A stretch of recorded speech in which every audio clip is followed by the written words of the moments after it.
this is Sam And Justin. at the Survival Review, and Now it's time for Die Hard 2. you interrupted me, but yes, Die Hard 2. Die Hard 2. Die Hard 2. This one gets a lot of mixed reaction. It does. I know some people consider it to the be worst. honest, this was the only Die Hard movie that I hadn't seen until about a week ago. Just when we were going through watching all four. Marathoning them all. It's very fresh in my mind. It's nowhere near as bad as some people say it is. Oh, I've heard very bad things, and I didn't hate it at all. I think the I biggest didn't problem, love it. the biggest problem you have to get past is the fact that it's extremely cliched and extremely your typical sequel. Yeah. Like, that's the thing, because the plot is, John McClane's going to the airport to pick up his wife, who's flying in, and in the process, the airport gets taken over and by these terrorists who, also in the process, this drug dealer who got arrested is being transported to that airport, so they're trying to pick up him. Yeah. So they take it over, and so the planes, they can't land if they're in the air. So this movie takes place on Christmas Eve, like the first one, and there's a terrorist, and his wife is in danger.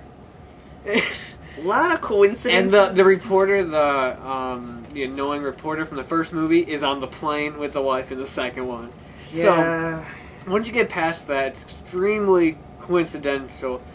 It's actually really interesting. I enjoyed it. Yeah, the plot is actually kind of interesting. I mean, Yeah. flawed, but Definitely flawed. But if you get past that, it's actually pretty intriguing. With all the planes are stuck in the air and they can't land, and John McClane stop the bad guy. So Yeah. So definitely, I guess. Yeah. Anything you have to say about the acting?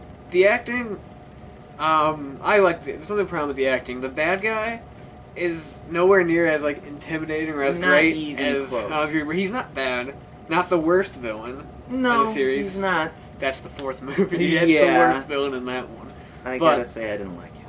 But this one, I don't know the actor's name, but the actor was in He was in the Shawshank Redemption, Redemption, The Green Mile, and he was in was it the first episode? First episode of Tales from the Crypt. Tales from the Crypt. And he's been in. If you see his face, you'll know. If you see his face and if you've seen any of Yeah, those movies, you'll know. You know who he is right away. I can never remember his name, but he's a good actor. Yeah, he's not bad. He's actually a pretty good match to John McClane because he's also a soldier, so they can actually get into a fist fight together. Yeah.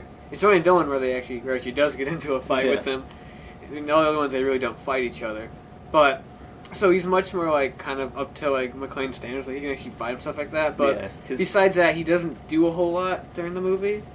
He does more than the Die Hard 4 villain. Die Hard 4 villain just sits there on a walkie-talkie the whole movie. But for the most part, the villain in Die Hard 2 does that, and then later on he starts doing more.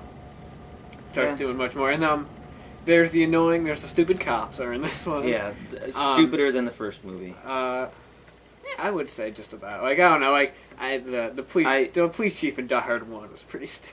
Yeah, but going actually, he's after the technically not lights. police, but he was that security guard. In Die Hard 2, the security there's guard. this security guard Where who you'll just absolutely hate. He's funny. I don't know. I love him. I hated the character, even at the end when he became sort of nice. The cheesiest ending. It was the worst, most cheesy ending. I hated him even more. You get a ticket at my airport. What the heck? It's Christmas.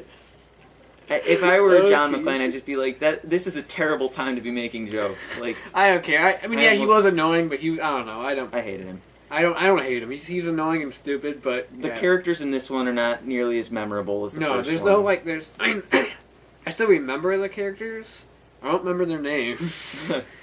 I know the one maintenance guy there, Marvin. I remember him. I do remember him. That's I don't the best thing remember about his name, but best thing. It was Marvin. I think it was Marvin. I know that now. The best thing about the original 3 Die Hards is that they actually all have supporting characters that are actually kind of memorable. Yeah. Everyone.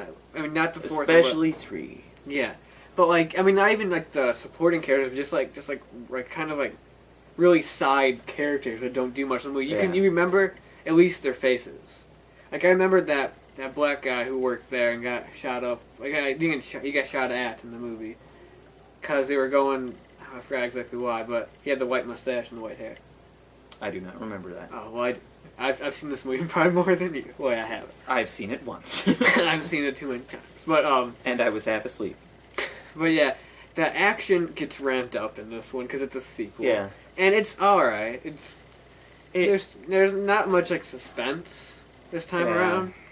And that's kind of problem as the series goes on.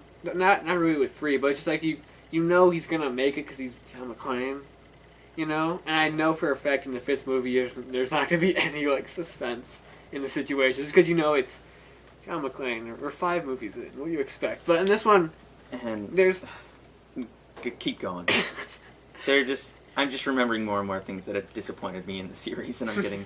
In Die Hard 2, there's really one. It's a really cheesy moment, but it's to me it's kind of Die Hard always has those cheesy moments, and I like it. It's when he's in this airplane and the guys start throwing grenades in there.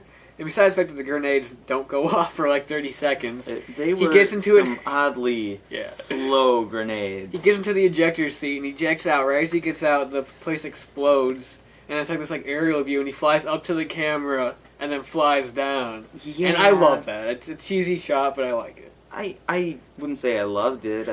I was kind of indifferent to it. I didn't hate it. I didn't love it. But I liked it. Die Hard 2, like I said, it's not as surprising as the first. McClane he's still on his A game. Bruce Willis as McClane. As the series goes on, we'll see 4. He's not as into it. This is the 2. He's really into it. You can tell. And he's enjoying himself. He has sequels of those cheesy lines. How could the same thing happen to the same guy twice? I wasn't a fan of that line. Terrible. But that was actually one teaser trailer for the movie. Really? It was a different shot. They shot just for the trailer. It was this one shot, and he just runs down the hallway and goes, "How could the same thing happen to the same guy twice?" And he runs away, and the title pops in. Die Hard 2. Terrible. And Die Hard has always been kind of cheesy. Yeah, that's a cheesy line, though. That is way cheesy. But Die Hard 2, nowhere near as bad as people say it is. No. But it's not. I mean, I enjoy it. Anywhere near as good as the first. No, but I enjoy it because I was these movies I watched a lot when I was younger. Not too young, but I watched especially the first 3. I watched these movies a ton, so I like all 3 of these movies no matter what, you know. Yeah. And I Die Hard 2. I don't love it. It was always the worst out of the 3, and then the 4th one came along, and then that was the worst out of them all. But still, out of the originals, kind of the classic, the trilogy, kind of, the people who hate Die Hard 4, it's the worst. It's the least. Yeah. But definitely enjoyable action movie.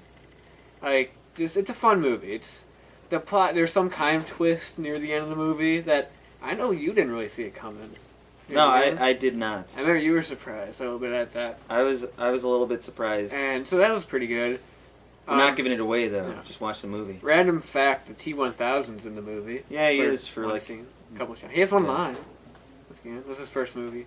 That was cool. The movie, just bring this up because I've got to bring this up in the last review. The first movie was directed by John McTiernan, who directed Die Hard with a Vengeance, Hunt for October, and I forgot to mention this, Predator. I don't know why I forgot that one, but he directed Predator. Huh. And so he's a good director. He did not, obviously what I said, he did not direct 2. 2 was directed by Rennie Harlan, who did Nightmare on Elm Street 4, and a few other stuff that I can't remember. What a fantastic resume. Yeah. Nightmare on Elm Street 4, and I don't remember the rest. He's not a bad director. I think he did a good job, though, doing Die 2.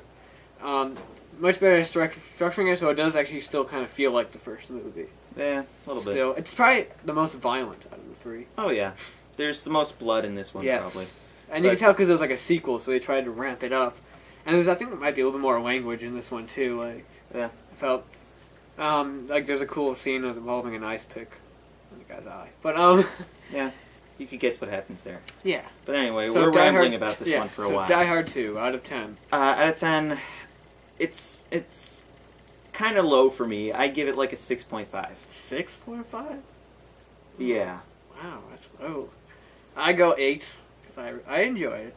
And I still rewatch it from time to time. Not as often as 1 and 3, but 8. Definitely a fun movie. So that's Die Hard 2. And the series, for the most part, gets better from here. Yeah. Yeah. So this is Sam. Justin. At the Survival Review, and we'll see you guys later.